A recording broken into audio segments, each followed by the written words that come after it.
Barbie lovers, I just wanted to give you a quick update on my latest reroot. Here's my latest reroot project Francie had, and she's almost done. In case you don't know what a reroot is, you take a head without hair and you give it new hair again, and that's your reroot.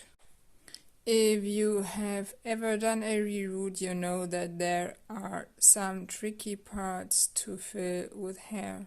This head is very similar to the Francie head I used for my latest reroot, and the difficult parts are the crest part, and we have here certain spots that are very difficult.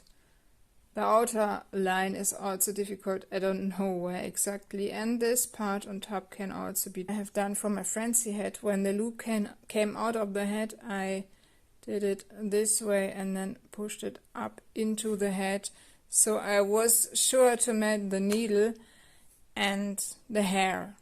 Let me demonstrate you my process here on a head practically.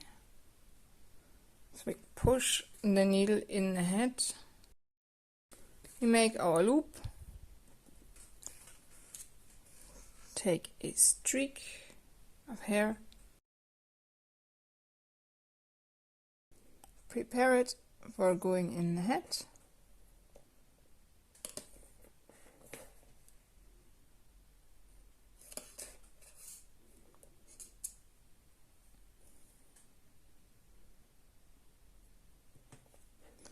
and for the next streak I would do what I have already shown you. So I would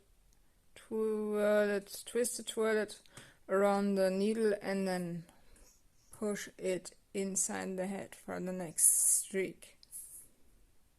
I hope this is clear now. The result is a smooth, even hairline, even in those tough spots. If you want more tips and tricks around rerooting, stick around and subscribe to my channel. See you very soon and have a great day. Your Busy Bee from Germany. Bye. See you next time. Happy rerooting.